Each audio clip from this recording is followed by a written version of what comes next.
కేసీఆర్ అక్కడక్కడ ఫామ్ హౌస్‌లో కూర్చొని వాళ్ళ మీటింగ్‌లు పెడుతున్నారు, మాట్లాడుతున్నారని ఆయన పైన వచ్చిన ఒక ఆరోపణ, అపప్రద అంటారా? విమర్శ అంటారా? ఫామ్ హౌస్‌లోనే ఉన్నారు బయటికి రారు. అక్కడనే కూర్చోవడం ఉన్నది గదా! ఇప్పుడైనా సరే ఇవాళ బనకచెర్ల మీద మాట్లాడుతున్నారు. చాలా విషయాలు చర్చనీయాంశం అవుతున్నాయి.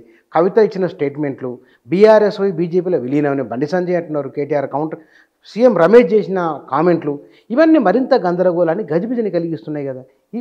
ఒకటి బుచ్చన్న, మీ ద్వారా కూడా నేను కేసీఆర్ గారికి అప్పీల్ చేస్తున్నా.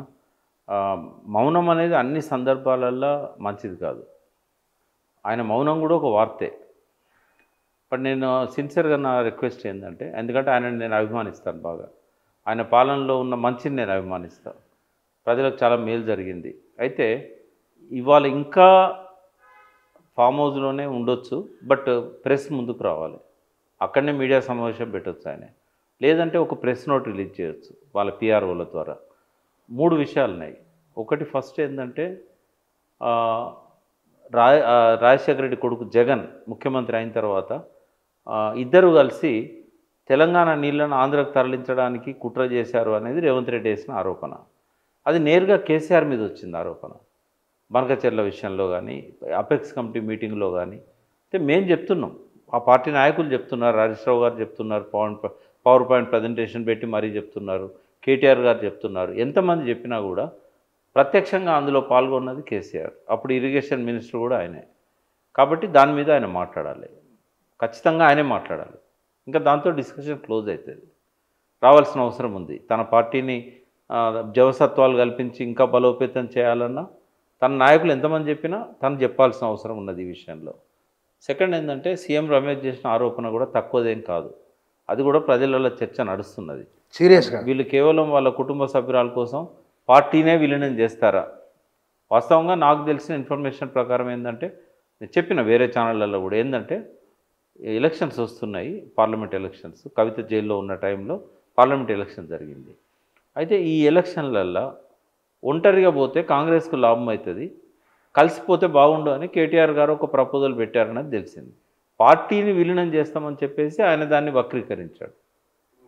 సరే, ఆయన రాజ్యసభలో ఉన్నా, లోక్సభలో ఇప్పుడున్నా, అంతకుముందు 2 సార్లు రాజ్యసభలో ఉన్నా, పెద్దల సభలో ఉన్నంత మాత్రాన పెద్దలు కాలేరు, జాలరు.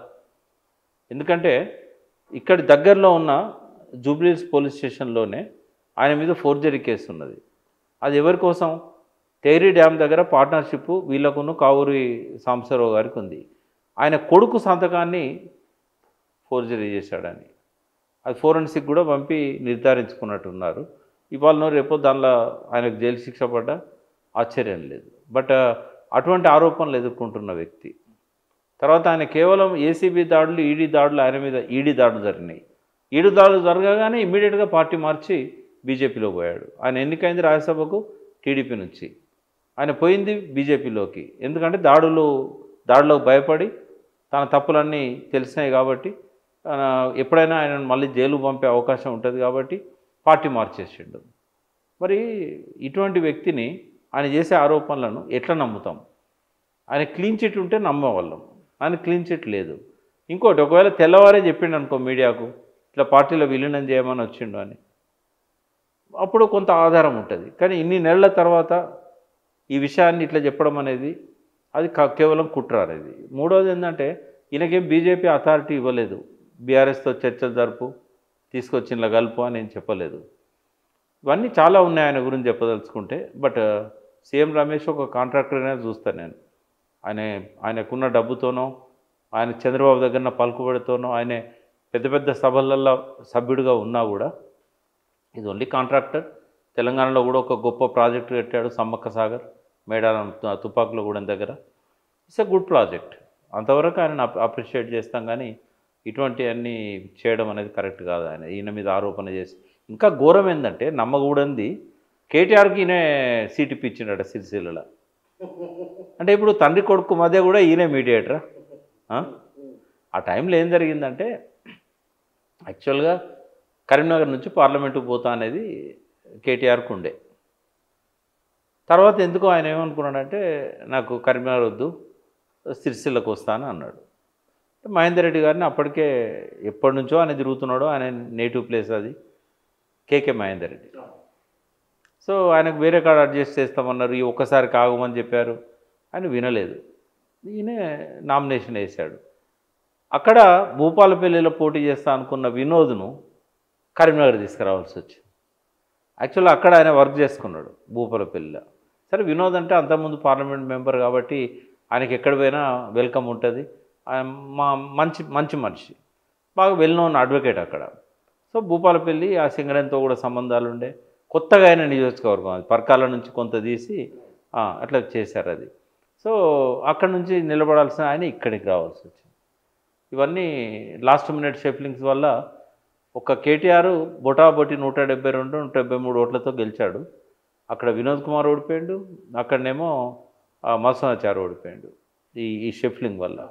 ఇది కేవలం ఏంటంటే కేసీఆర్ గారు మహబూబ్నగర్ నుంచి పార్లమెంట్ మెంబర్గా పోటీ చేస్తున్నాడు కాబట్టి తండ్రి కొడుకులు ఇద్దరు పార్లమెంట్ ఎందుకు, ఒకరు అసెంబ్లీకి రావాలనేది ఆయనకుండే. కానీ సీఎం రమేష్ అవసరమే లేదు ఆడ. అది తండ్రి కొడుకులకు మధ్య సీఎం రమేష్ ఏముంటుంది ఆడ. కానీ ఇక్కడ కేటీఆర్ బాగా టార్గెట్ అవుతున్నారు ఎందుకు? ఆయన కూడా మాటలు గతంలో రేవంత్ రెడ్డి మాట్లాడినట్టు నేను తాను మాట్లాడుతున్నట్లే ఉంది అని ఒక భావన. కేసీఆర్ మీద ఎంత బురద తల్లినా కూడా ప్రజలలో ఆయన మీద ఉన్న విశ్వాసం చెక్కు చెదరట్లేదు. సరే కొన్ని తప్పులు చేసిండొచ్చు అని మనం పనిష్ చేసినాం కదా, పదవిలో దించేసినాం కదా, ఇప్పుడు నెక్స్ట్ సింపతి కేసీఆర్ మీద బాగా వస్తున్నది. అయితే ఇక్కడ ఫోర్ ఫ్రంట్లో ఉన్నది కేటీఆర్. అంటే రేపటి భవిష్యత్తు నాయకుడు కేటీఆర్, బీఆర్ఎస్కి పార్టీకి ప్రెసిడెంట్ కూడా ఉన్నాడు, వర్కింగ్ ప్రెసిడెంట్గా. ప్రతి వాదనను ఖండిస్తున్నది కేటీఆర్, అసెంబ్లీలో ఉండి వాదిస్తున్నది ఆయనే. ప్రతిపక్ష నాయకుడుగా కేసీఆర్ ఉన్నా కూడా ఆయన రానందువల్ల ఆ పాత్ర అంతా కేటీఆర్ గారు, హరీష్ రావు గారు నిర్వహిస్తున్నారు. కాబట్టి టార్గెట్ కేటీఆర్ అవుతాడు. కాబట్టి కేటీఆర్ మీద లేనిపోని అభూత కల్పనలు, ఇప్పుడు ఆ లేనిపోని హీరోయిన్లతో సంబంధాలు అంటగట్టిండ్రు. తర్వాత పోలీస్ డిపార్ట్మెంటే చెప్పింది ఏ హీరోయిన్లది ఫోన్ ట్యాప్ చేయలేదని. ఇప్పుడు ఎక్కడ పెట్టుకుంటారు ముఖం? ఎన్ని వందల వేల వీడియోలను రిలీజ్ చేశారు. వీడియోలు అసలు ఆయన మీద అయితే చూస్తేనే అసలు ఏంది ఇంత దారుణం అనిపిస్తుంది. నిజంగా నేను ఆయన ప్లేస్ నుండి ఎంతమంది అన్నేవాడిను, తన్నిచ్చేవాడిను. ఆయన ఆ ఓపిక పట్టిండు, రాజకీయాలు అన్నాడు కాబట్టి తొందరపడద్దని ఓపిక పట్టిండు. కానీ ఈ అందరికీ బుద్ధి చెప్పేవాడిని నేనైతే. ఎందుకంటే అడ్డగోలుగా ఇష్టం వచ్చినట్టు ఆరోపణలు చేసిండు. ఒకడైతే నేను చెప్పేది చూడు, లాస్ట్ టైం బూట్ కాలుతుంది అంతా అని మీ ఛానల్లో, వాడైతే అసలు ఆ తలుపు తీసున్నది అందులో ఇట్లా చూస్తున్నట్టే చెప్పిండు వాడంతా. అరే ఏంది ఏమన్నా ఉంటుందా? అంటే గద్దెగిరిందంటే ఎద్దెగిరింది అంటారు కదా, ఏమి ఎగరకుండానే వీడు ఏనుగు ఎగిరిందని చెప్పిండు.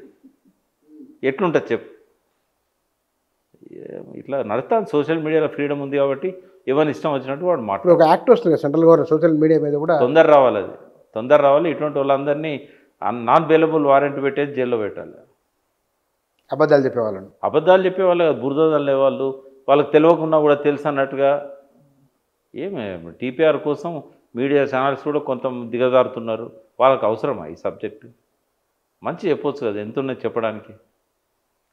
అందుకే ఇవన్నీ ఆగాలి. మంచి ఛానళ్ళు ముందు పోవాలి, ఈ చెడు ఛానళ్ళన్నీ ఆగిపోవాలి.